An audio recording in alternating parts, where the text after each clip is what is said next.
Welcome everyone. My name is T. Prasad. I'm a lawyer at CPLS PA. Thank you all for coming. This year we started a leadership mastery program for lawyers, judges, mediators, and arbitrators. The purpose of the program was to provide proven leaders in our profession with a forum where they can share their history, their knowledge, their wisdom, their gems, if you will, so that others in the profession can actually benefit from viewing their video at a later time. And that could be new lawyers, experienced lawyers, new judges, experienced judges, new arbitrators, experienced arbitrators, and new and experienced mediators as well. In the past, we have had discussions with lawyers who've been licensed to practice in the state of Florida since the 1950s. Our first leadership mastery guest was Leon Handley. Our second mastery guest was Charles Tiffany. And both of these individuals have had a tremendous amount of experience practicing law, particularly in Central Florida, and has had an impact on the landscape of the practice of law in Central Florida. Today, our guest is the Honorable Retired Judge Bob Evans. Now, I want to give you a little background about Judge Evans. Judge Evans was a graduate of Boone High School, so he's from this community. He has his bachelor's degree from Ball State University, his JD from Florida State University.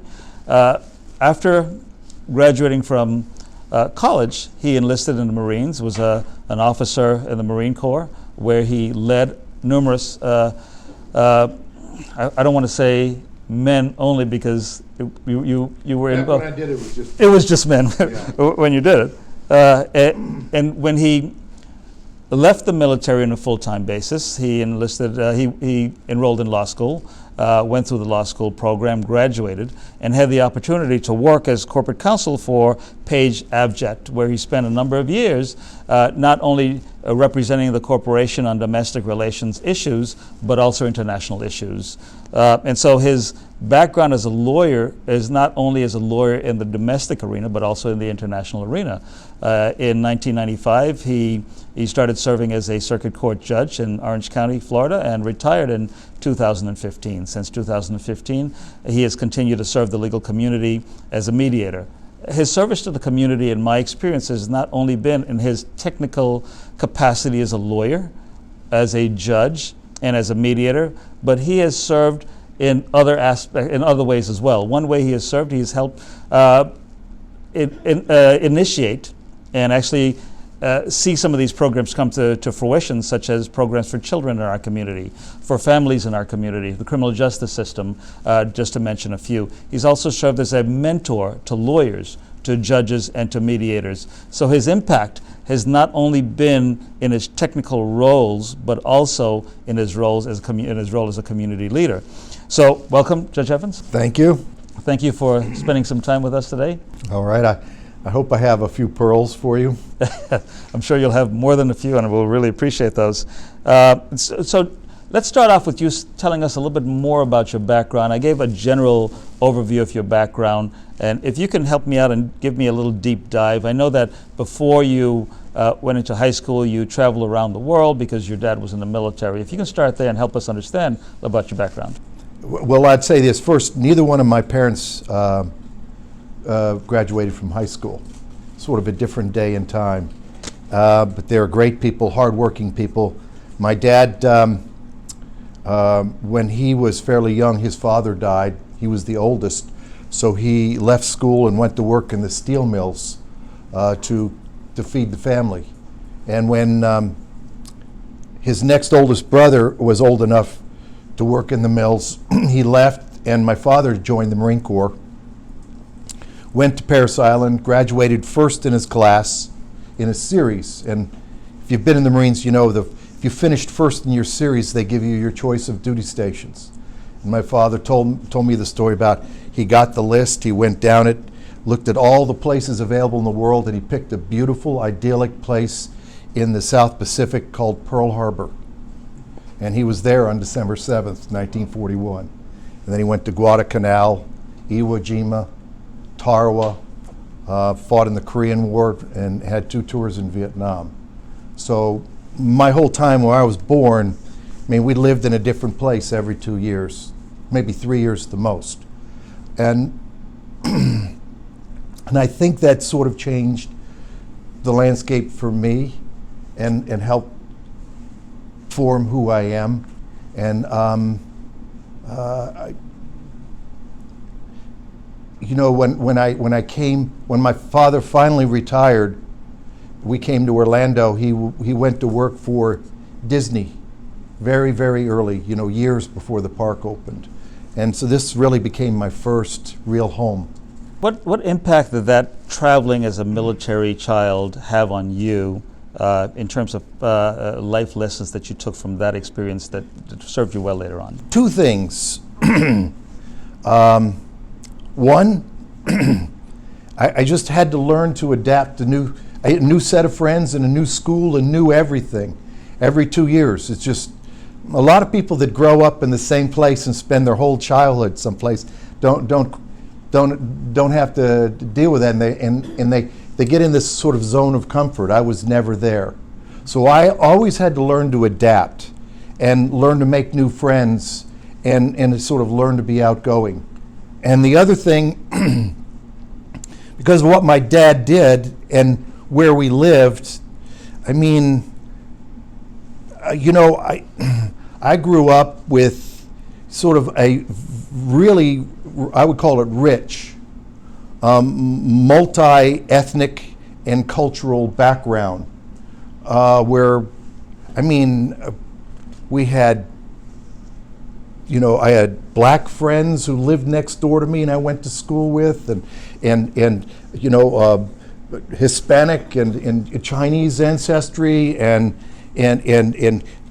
people who were Catholics and Protestant and Jewish, and I mean, we all just lived together and went to the same schools and communities, and not everyone gets that. Most folks grow up in a neighborhood with a lot of people pretty much like them. You got to know that people are people regardless of what they look like. Yeah, and I think that sort of really helped me a lot in life. You also, when you transitioned into high school, you started playing golf a lot. I went to a summer youth program, and I got exposed to golf, and I just had a knack for it. I mean, I was exposed to it at 10 years old. At 12, I had my first under par tournament round, and then I won the National Junior Championship when I was 15. So, I mean, I did pretty well. I did well in high school, and then I wound up playing full scholarship Division I golf in college. And I have to say that is the second sort of domino in my life, the second thing that sort of changed me. Because how many people here play golf? Okay, it's a very interesting sport. You don't really win, you play at it. And you're constantly sort of trying to, it's like life. No matter how bad your round is, it can always get worse. and it has for me. Right? And no matter how good you play, you can always go back and say, I could have saved a shot here or there. So you can always do the post-mortem, and you're constantly tuning and tweaking. Playing golf is about connecting the dots. How did that help your thinking skills develop?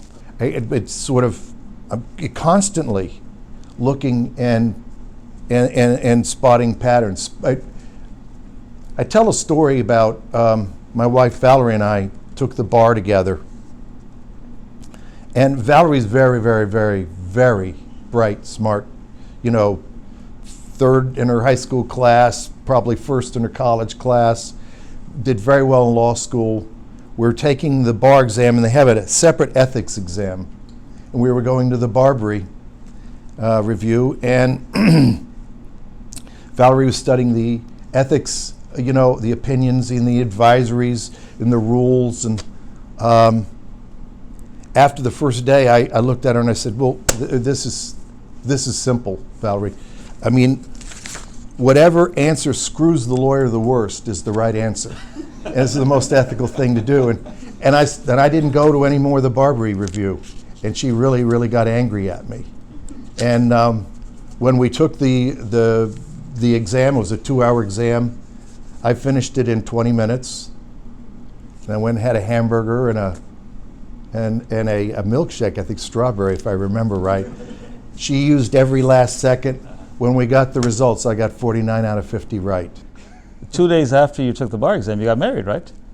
Yes, I saw a bird's been chirping, I see. Yeah, I had a pretty interesting, that was an interesting time in my life. In October I graduated from law school in December. I went through law school in 2.5 years. And my father died in October. I graduated from law school in December. We took the bar exam in, I want to say, March. I started a new job, and I got married, all in a 5-month period. When you were in law school, you took contracts like everyone else. I did. And did you have a discussion or an exchange with your contracts professor about what a contract was? Yes, I did. That was really early on. It was can someone tell me what a contract is? Yes. And my answer was a meeting of the minds. And what kind of response did you get from your professor? Ridicule, of course. There's never been a meeting of the minds. And then, when he said there has never been a meeting of the minds, I said, well, then how about a close passing? A close passing. A close passing, which turns out after 35 years worth of experience, I'd say is probably the most accurate description of two people who enter into a contract. And of course, in your job as corporate counsel, you negotiated tons of contracts. I went to work for a company called Page Avjet. We did aircraft modification maintenance. We did mostly head of state aircraft. So I dealt with people from all around the world. The Aga Khan, the Sultan of Brunei, the royal family in Saudi, the Emir of Kuwait. Just sort of a who's who from it, because not many people can afford to fly around in a private 747. Right. And that was basically their clientele. I was lucky to get the job, and I stumbled into it. But they knew better what that they were looking for than I did, and I was just at the right stage in my life. I was older. I was an older graduate. I'd been a captain in the Marine Corps. I'd been around the world twice, and they knew they could send me overseas, and that I could close deals. And I have to say, I've been lucky in my life. The first guy I went to work for, my boss, when I got there, was his name was Paul Munier, and he was a kid from Oklahoma that went to Cornell Law School, Ivy League, and graduated first in his class and was chief editor of Law Review. So he was a smart guy, and I landed him as my boss, and I learned a lot from him. It's interesting that you say you landed him as your boss. I did. I was lucky. I'm going to take you back just a minute to your time in the military as a Marine Corps officer. What lessons did you take away from your experience? So many things. I grew up so much. When I went in the Marine Corps, it was right at the end of Vietnam, and my first platoon that I got as a platoon commander, most folks aren't old enough to really remember that. They had a program back then. If you got sentenced to state prison, you could go to state prison or you could join the Marine Corps. And a third of my first platoon were men who had committed felonies and been sentenced to state prison. Then they sent them to Parris Island, gave them rifles, and taught them to be real killers. And that's sort of the atmosphere I hit when I hit there. So I learned, I grew up fast, but I was surrounded by a lot of good people, and really just a great system with a great history. The Marines really taught me leadership. And we talked about this earlier before we started. My brother is an adjunct at on the faculty at the medical school at Duke, and I called him last year and said, "Would you send me an application for the medical school?" And he said, "Why, you know someone who wants to go to medical school?" I said, "No, I want to see the form because I know on there somewhere you have to certify that you don't possess one scintilla of business acumen to get into medical school." Because I kept getting these cases where doctors would make business decisions where you just would scratch your head.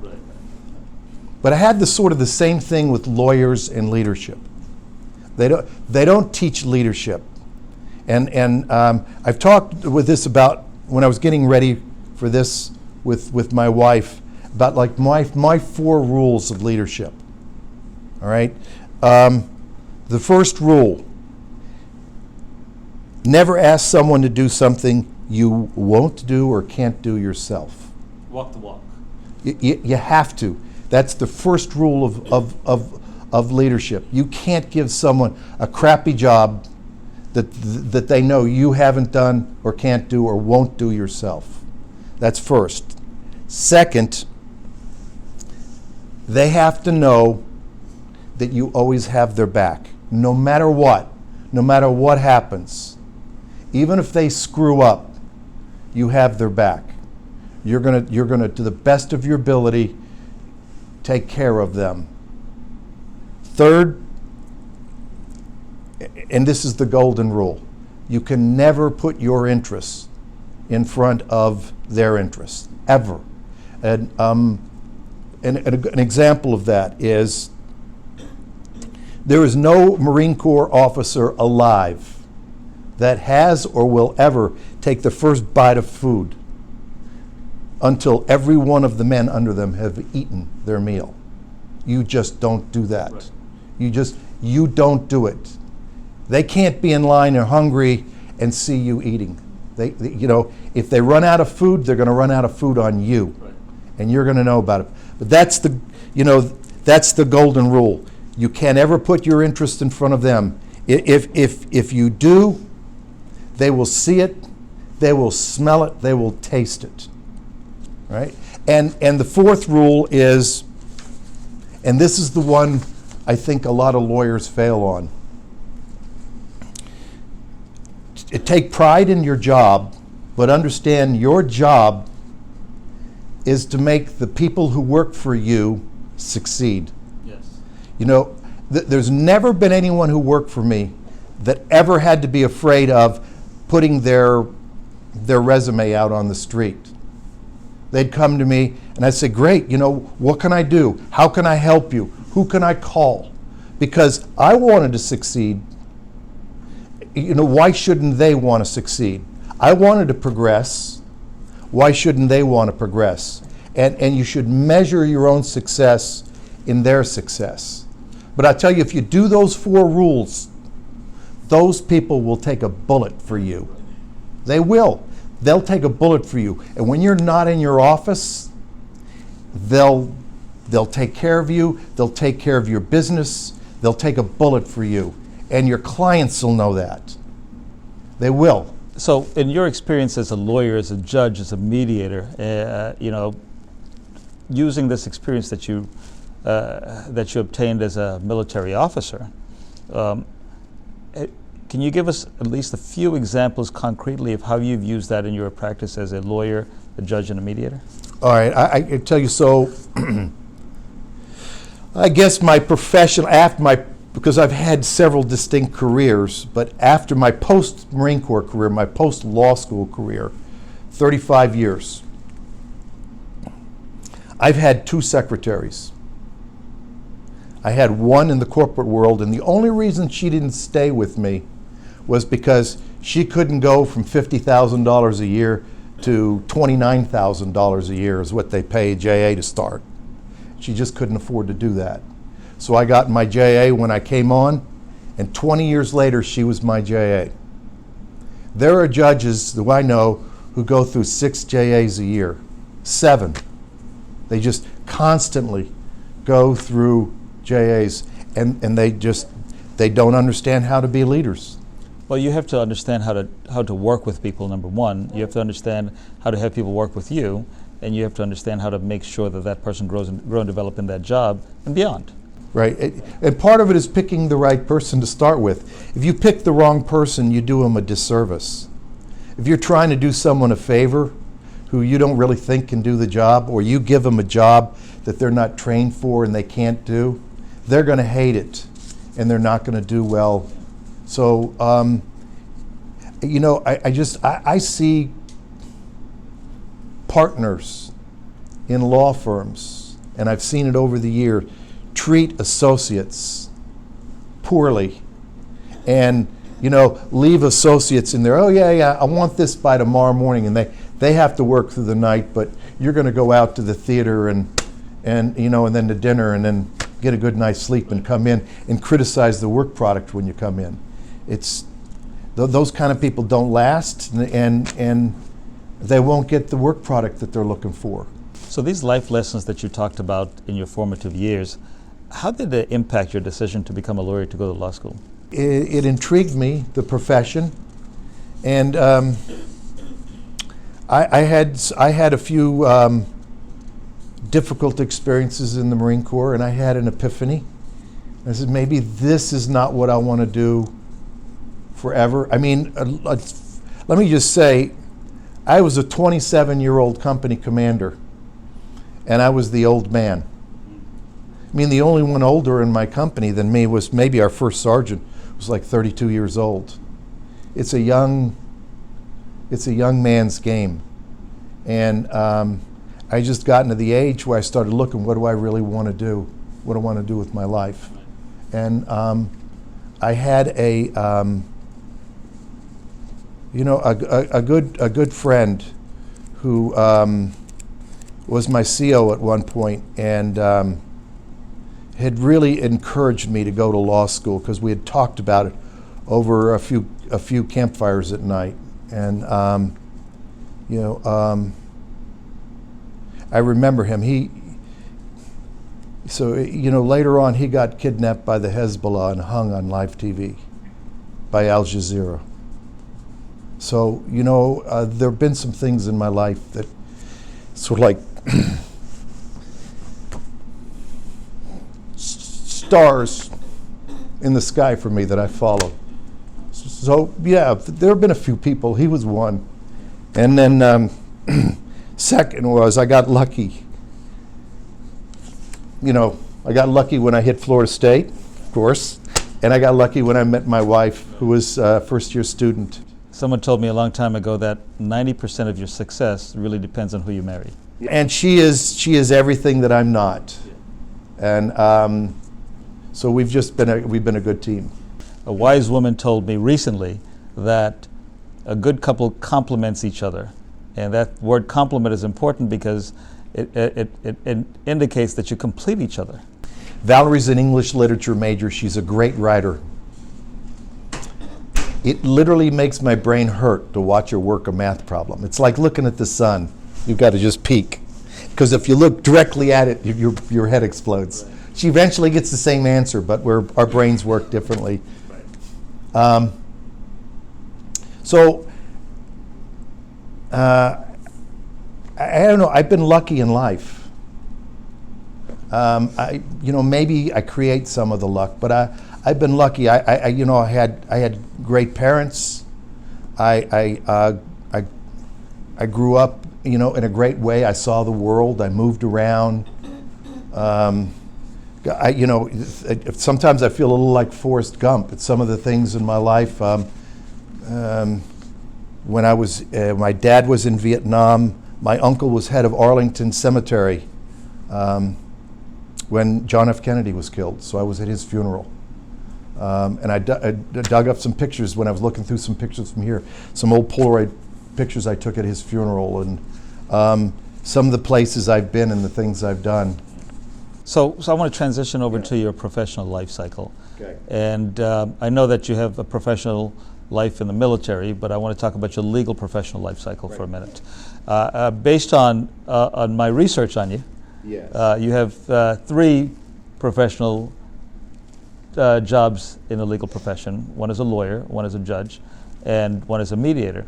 So I want to take each of those separately, if it's okay with you. So let's start with your life cycle as a lawyer, and let's talk about the beginning of that career. Once you graduated from law school and you became a member of the bar, so let's talk about for a minute the critical knowledge that you feel you needed in order to succeed and move from one stage of the professional life cycle to the next. I got to Page. I had a very smart guy I went to work for, and I saw them trying me out with different things within the company, and I had a knack for reading people, understanding deals, and closing deals. And my boss told me, I remember pulling me aside and he said, look, there's two kinds of people in this world. There's openers and there's closers. And you were? And he said, you're a closer, and people always pay more money for closers. So I was the highest paid graduate from my law school class. I mean, I think when I graduated, Lowndes Drosdick was probably the high-end firm here. They were paying about $37,000, $38,000 a year to start. I think my first year I made $45,000. Within 3 years, I was making, I don't know, $150,000. I bet. Because they started sending me out. My big trial by fire was we had a large transaction with 8 wide-body jets.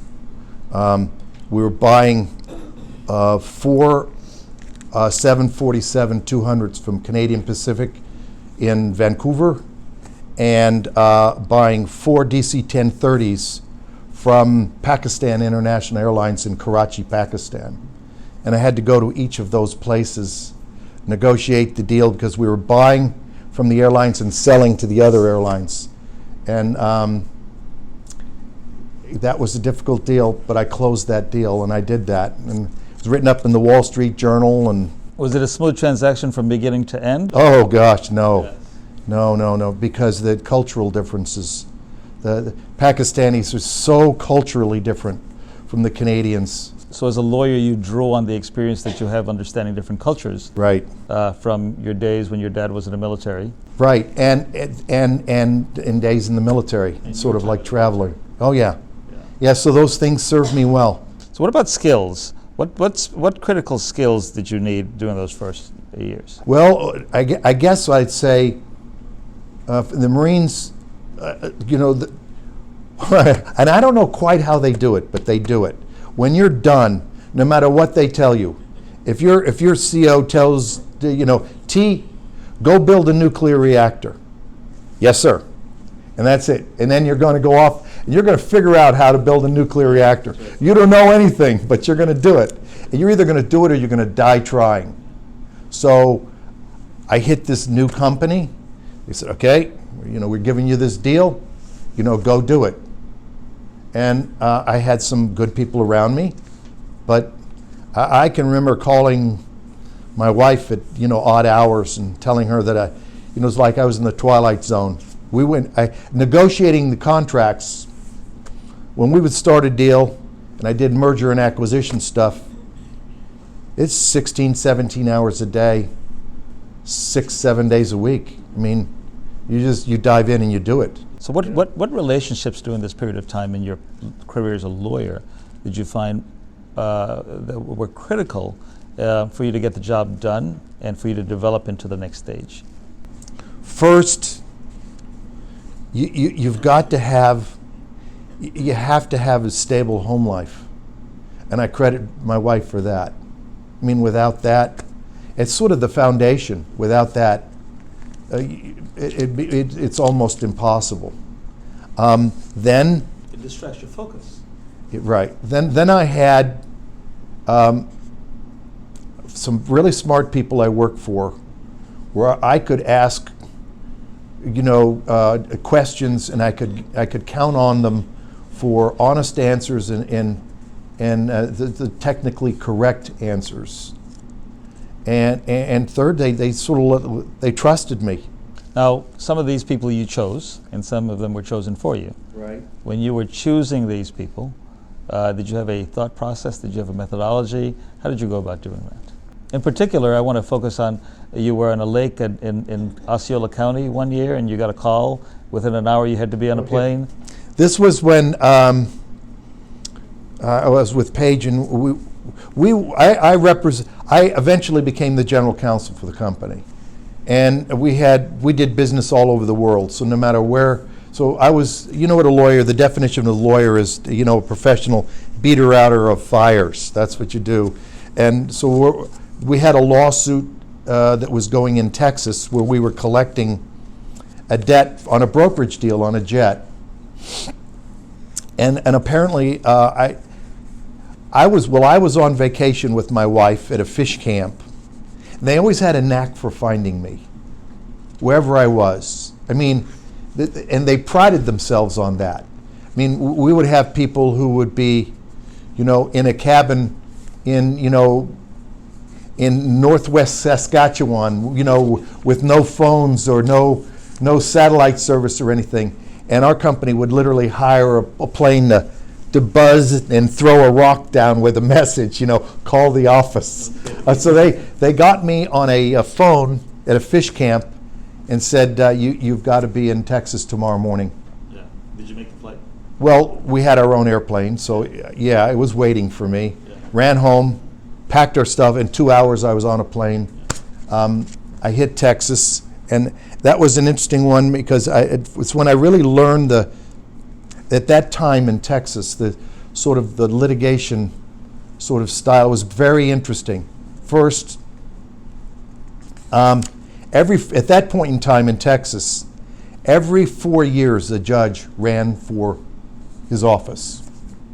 And that's first. Second, there was no limit to how much money you could give the judge for his re-election campaign.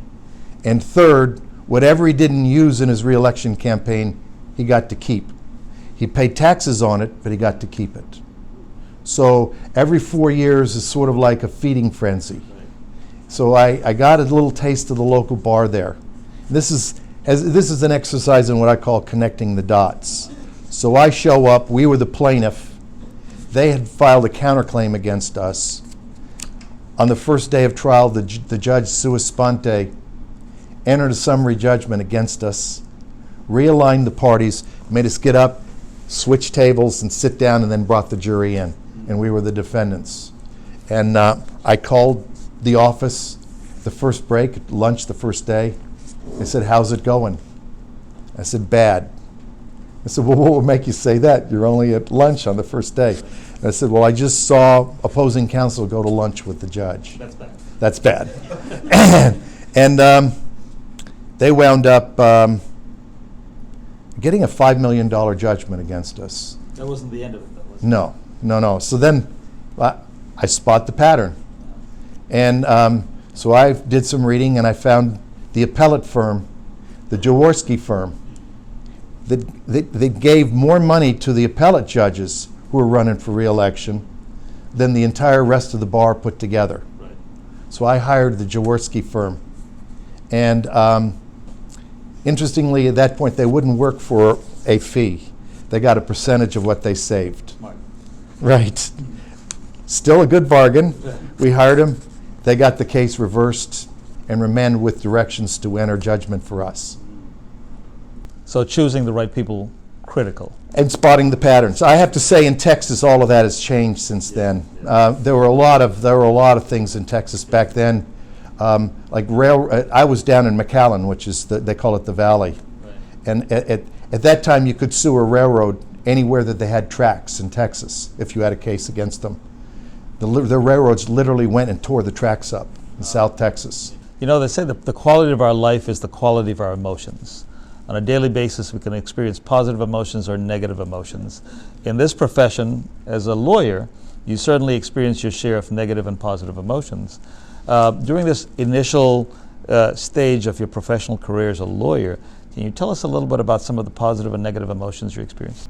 You know, like any lawyer, and you're out there, particularly when you're on a deal, is loneliness, learning to deal with loneliness. because you're out there. The lawyer's the guy, if you're the guy who goes in the courtroom, you're the guy with his hide on the line, as they say. So it's sort of the loneliness is the negative, and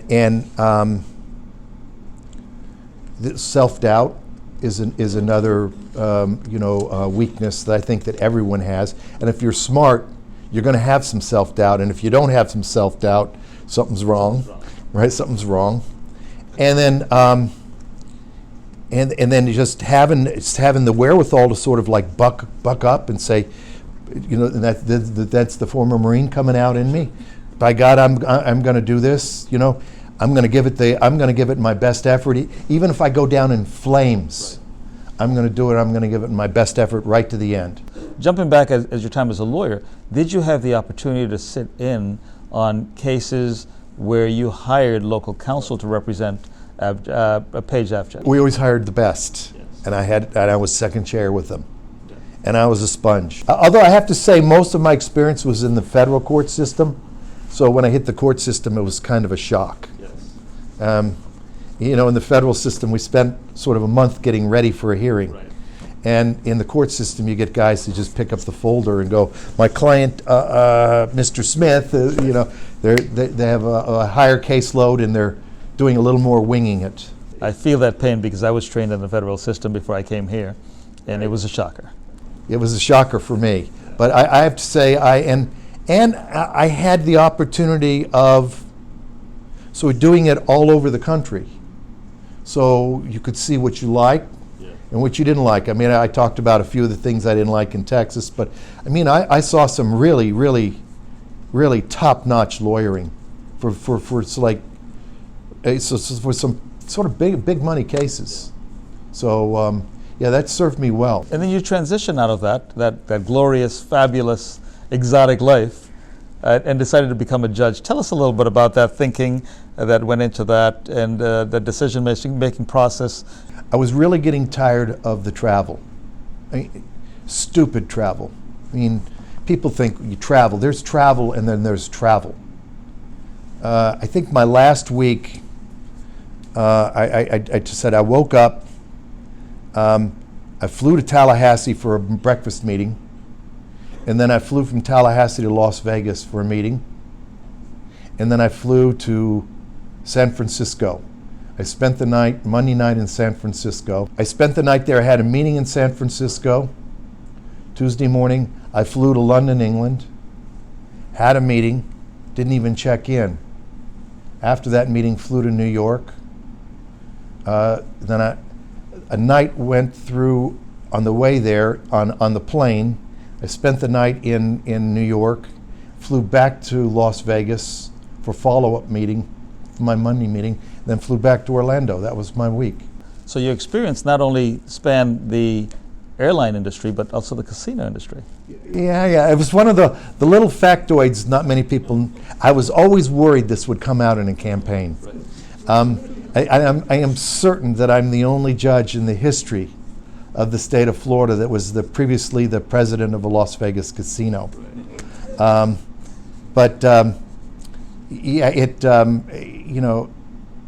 We did in building Signature,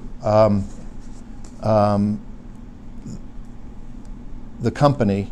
I did the leverage buyout of Hughes Aviation, part of the old Howard Hughes group, and it came with a casino. And we were at a meeting. We had a local counsel who said, so listen, until we sell this casino off, someone's got to hold the license. And they do a really in-depth background investigation. Let's get the Marine officer. So they start going around the table, and people started doing this, and they were tying their shoes. And I said, sure, yeah, I'll do it. I had a top secret clearance, right. Yada, yada, yada. Uh-huh. 6 months. There you go. I did it. Yeah, so I spent a good bit of time in I'll probably a week, a month for 3 years in Vegas. So you get tired of the traveling, of the hotel life. You want to spend more time with your family. You decide you want to become a judge. And I got offered a promotion that I turned down because they wanted me to move to Boston. And I said, no, thank you. And then the next big meeting I didn't get invited to. And I went home and told Valerie, time to find something new.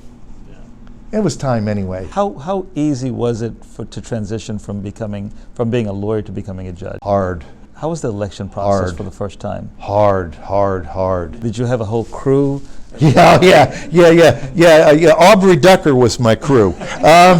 I think he put, 'cause Aubrey Ducker one time, he was doing some signs for me, and he says, well, and how many people do you have in your campaign? Because it would be, my garage is full of signs, and he goes, Aubrey, you're it. And he goes, what? I go, yeah, you're pretty much it. It was my wife and I. You know, people don't, for a circuit judge, how big this, it's bigger than a congressional race. I mean, the Ninth Circuit runs from Okeechobee up to Mount Dora. I mean, it's huge. 830 voting districts. I mean, it's huge. And you covered that whole space. Right. With one dedicated sidekick. With my wife in a caravan, and you know, but it was I enjoyed it. Was meeting people. I did, and my wife is just a natural. She was the international vice president of her sorority for extension, so she was like the perfect person for organizing and meeting people and setting things up. She's the most organized person I know. So what advice do you have for lawyers who say, you know, it's about time that I make the switch from being a lawyer to become a judge, and I want to go the election route? It's not for the faint of heart, I would say. Don't do it for the money. Yeah, no, it was a pay cut for me, but you don't do it for the money, that's for sure. You know, do not think that there's going to be this and some sort of organization that's going to help you. You know, if you're not capable of doing it on your own, don't undertake it. Yeah, you'll get some people to help you. And incidentally, I have to say, it's an excellent way of sorting out your friends from your real friends. You know, they're friends, but you know, hey, can you go out and put up a couple hundred signs for me? You know, we're going to the beach this weekend. You know, I had a few friends that did that, but by and large, you're sort of on your own. And I have to say, you know, my wife, who was really comforting for me, the worst time for me was on election night, in the time period between when the polls closed and the results came in, because you were powerless. Right. You know, before then, I could always go up and nail up a couple hundred signs. You know, I could always do stuff. And, but at that period, all you could do is wait. All you could do is wait. And I remember Valerie putting her arm around me and said, listen, don't worry. If you lose, there won't be more than about 3 million people who knew you lost. So this time when you become a judge, yeah, and you're starting your first term, what piece of knowledge, if you look back, you wish did you find was most useful? I wish I had known how isolating the job is. It's sort of like I'll tell you. Anyone who's sort of started to practice, and I call it waiting for the phone to ring. When you go out there and you invest your money and your time, and you've undertaken this thing and signed obligations, and you're waiting for that phone to ring, that's a tough period. That's a lonely feeling. With the judiciary, it's like that times 10. And no matter how hard you try, people stop coming around. They're uncomfortable around you. They don't know how to talk to you. And you have whole days as a judge that, other than the people you see in your courtroom, your wife and your JA, you don't talk to another human being. So it's very isolating. And back when I started, they didn't have the sort of educational and break-in periods and mentoring that they do nowadays. So my first week on the bench, I had a first-degree murder trial. And back then they had this great system. All the judges rotated with everything, even within the divisions. So you got the crappiest courtroom, the crappiest division with the highest caseload, and the crappiest, everything. And they all rotated and then handed it to you. And there you go, good luck to you. And my first year, I had my first death penalty case, in which I had a defendant who was actually executed. I had a case where a colleague of mine had a case where he'd sentenced someone to death, and then when the death warrant got signed, back then the death warrant was you had to execute him in 30 days. It was like a game of beat the clock, or the death warrant expired. Nowadays, the death warrant doesn't expire until the defendant does. So there's not that same sort of flurry. The death warrant had been signed, and my colleague disqualified himself because he had talked to someone about the case. So I got the assignment. I'll never forget it because it was the day before Thanksgiving. And I got a mandate from the Florida Supreme Court to hold an evidentiary hearing and get an order to them by the following Wednesday.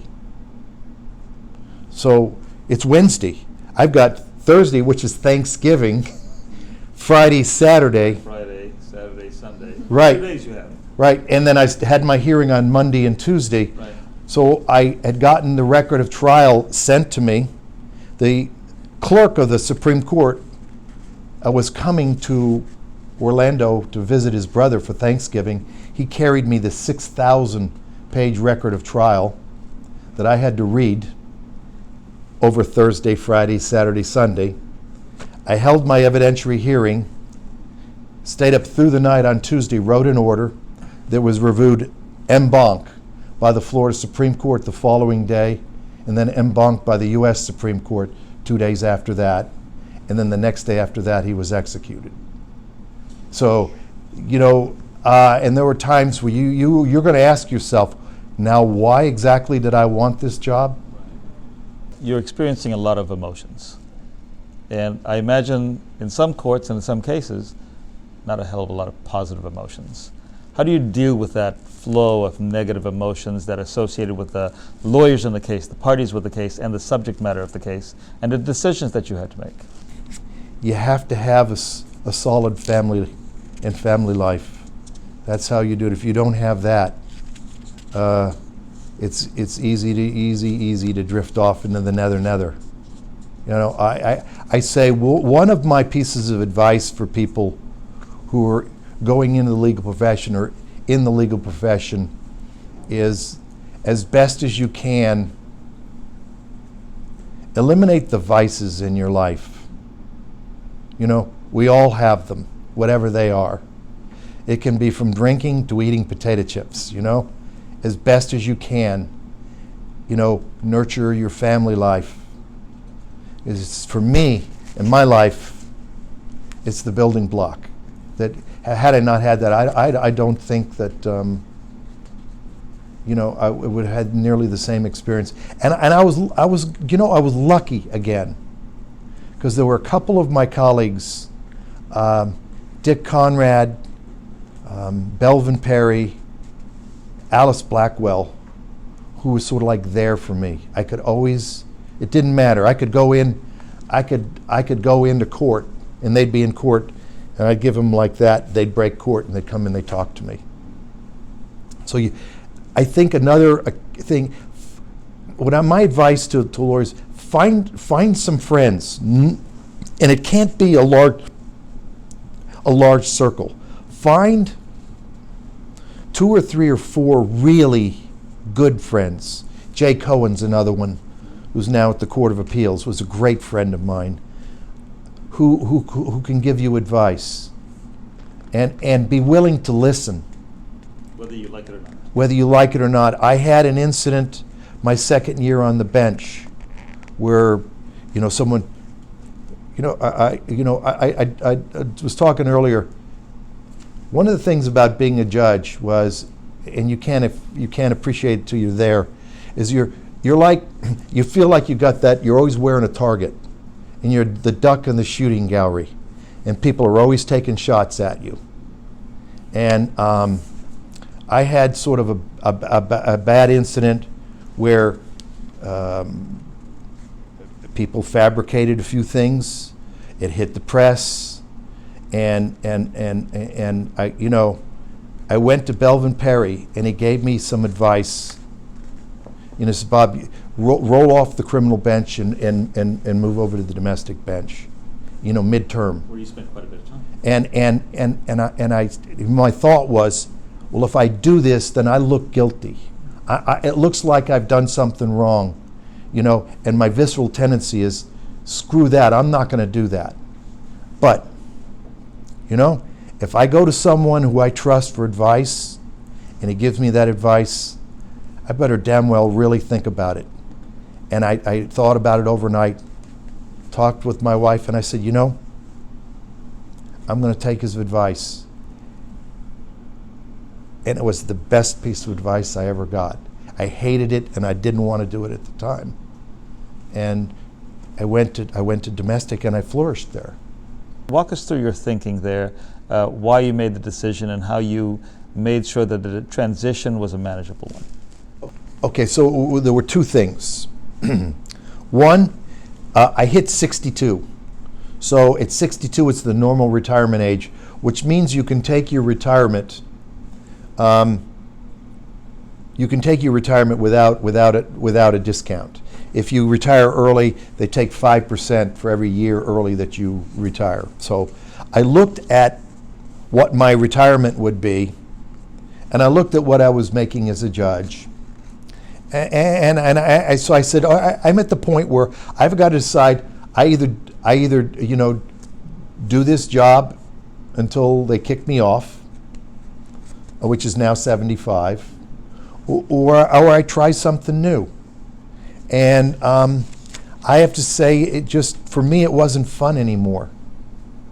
It just the job had sort of morphed a little bit. It wasn't fun anymore, and I have another piece of advice that I've seen at other places. I'm going to tell you, the comfort zone is the death zone, professionally. People get somewhere where they're comfortable, and they just sort of stay there because it's comfortable. If you don't grow and develop, you stagnate. And so I've always looked at it that way. Yeah, I had 4 years left in my term. And as I like to say, it was great. It is a great job because you got paid for breathing. I mean, it didn't matter what you did. Right. At the end of the month, if you were breathing, they had to pay you. Right. You take pride in your job and you try to do it the correct way, but it was a comfortable job. But I was 62. What do I want to do? And I've always liked new challenges. Why mediation? Why not a trial lawyer? Why not go back into the business world? Why not start your own business? Well, it's sort of interesting. I went back.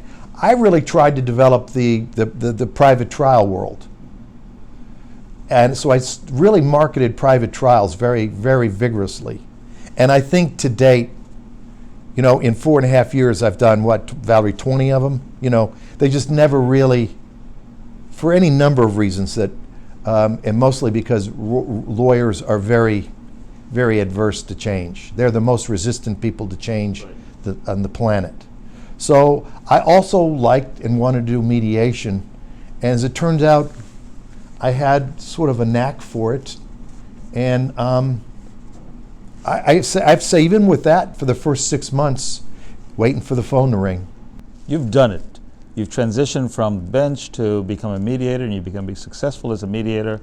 You're well organized, you're sought after, you have a successful practice. What advice do you have for judges who are looking to transition from the bench into mediation? First, no one's going to hand it to you.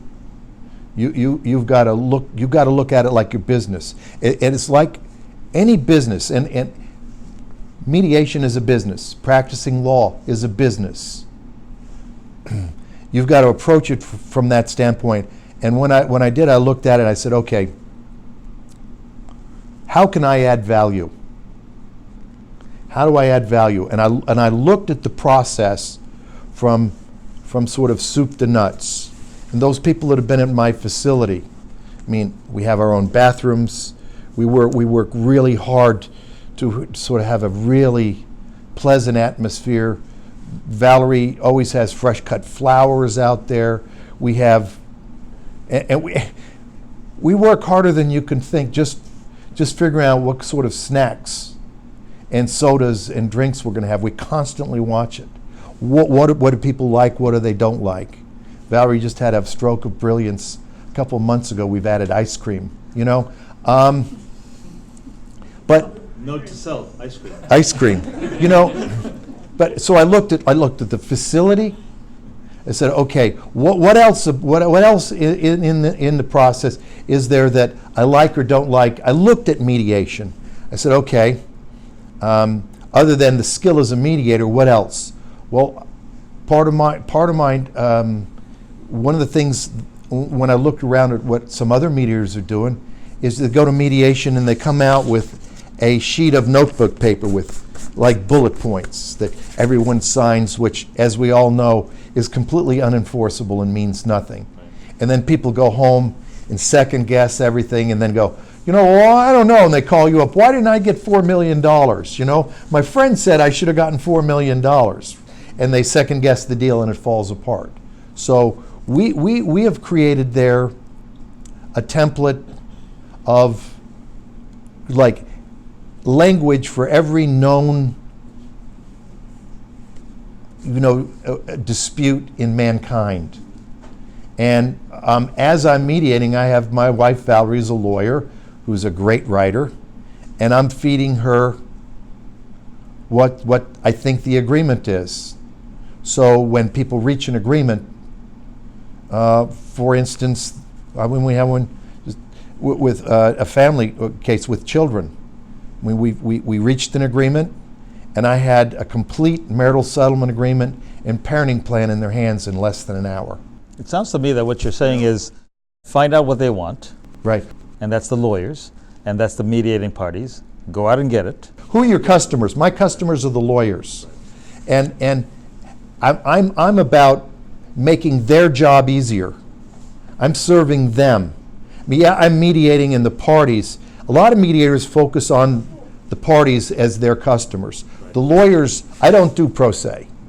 So the lawyers are my customers, and the lawyers want to settle their cases, or they wouldn't be coming to me. Right. So how can I help these lawyers achieve their goal, which is settling their case and coming up with an agreement that they feel is fair and treats their client. So you know that's I treat it just like a business. And we do that. I mean, there's not a single thing in my office that I haven't thought about. What kind of chairs do the people sit in? You know, we've got a little dog, our little dog Sweet Pea, who's there to set the atmosphere. You know, we've got, you know, every single thing. We bring in food. You're just not going to someone's office and saying, I'm here, let's get it on. I don't do a mediation without first, Valerie gives me a book like this with all the tabs, and I read it. So I know the case cold when the people come in. Sometimes I know it as well as the lawyers. And so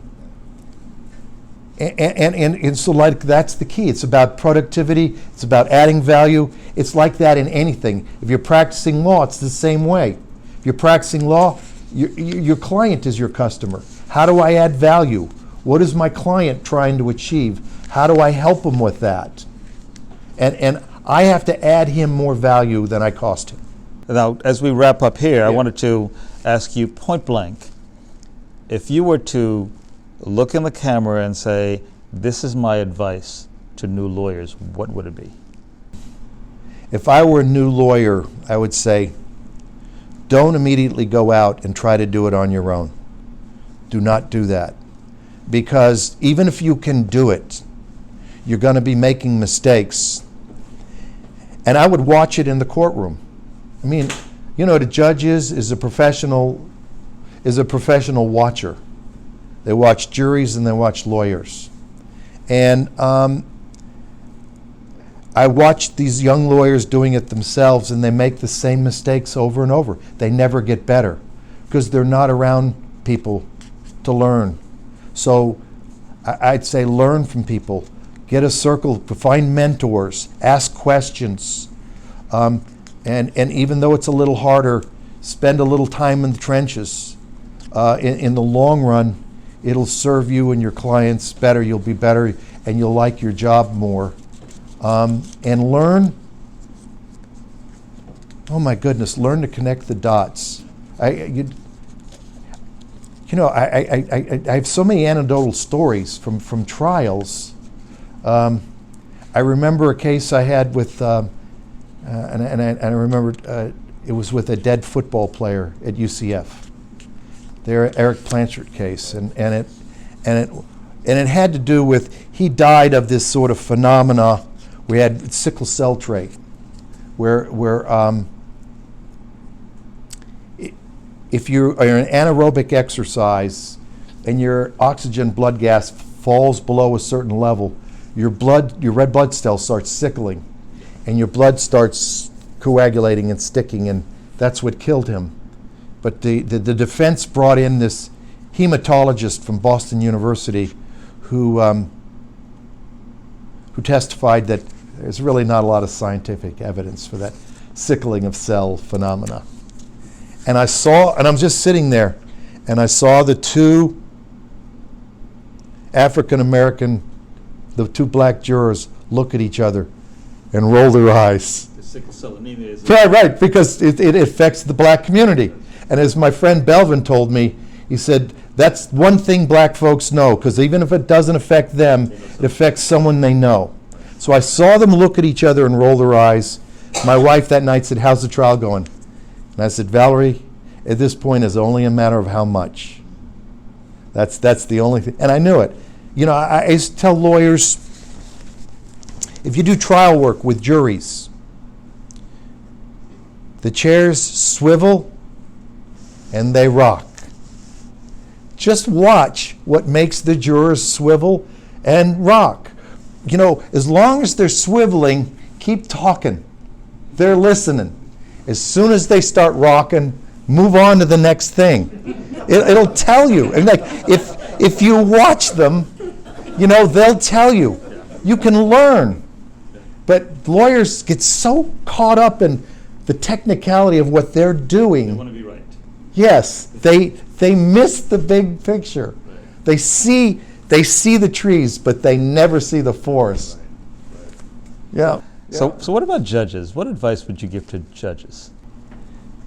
Get that tight circle of friends you can depend on. You know, make sure your home life stays secure, and then find something that you like to do that makes you feel good about yourself. Mine was golf. And do it on a regular basis. You have to have something you go out and do on a regular basis that makes you feel good about yourself. It can be, and I also did a number of sort of like community things. You need to be able to change your state. Yeah, and boy, this was a hard thing for me to do. Learn to hold your tongue. Man, that's so hard as a judge, because they're always jabbing at you. They're always jabbing. You know, you just have to, by the time you've got about 6 years under your belt, you know, are you through? Yes. Denied. What's next? You know, you know, when you're first on the bench, you want to argue with them. Right. And that's when bad things happen. What about mediators? What advice would you have for mediators? There's two parts to mediation. Your home, where you do your mediation, and it's about the right facility and getting the right sort of deal with the organization you're with. It's got to have a decent fit with you. And second, no one's going to hand it to you. You got to go out and you got to work. You got to market it. I mean, I mean, I worked hard for 6 months. I mean, well, you know what? Anyone who's had a firm, waiting for the phone to ring, it's, and you're working. But if you work at it long enough, it's like anything else, and you add value. My view is this: if you have the best product, they will find you. It doesn't matter what you do. If you're a plumber, if you're the best plumber, they'll find you. The best carpenter, the best lawyer, whatever, they'll find you. It may take a while.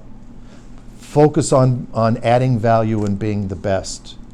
And I still work at it. I tell you, I'm 4.5 years into mediation. I'm still learning. Well, I got to tell you, today you've added value to me. Yeah. You've added value, I'm sure, to everyone else in the audience, and you've added value to everyone who's going to see this video. In doing my background investigation on you, in order to prepare for this interview, several words came to mind, and they sort of bubbled up again above every other word that came to mind. Number one, courage. Number two, strength. Hard work, understanding people and their needs. Teamwork, building and maintaining relationships. And family. I want to thank you very much for being part of our family today. All right, well, thank you very much. Okay.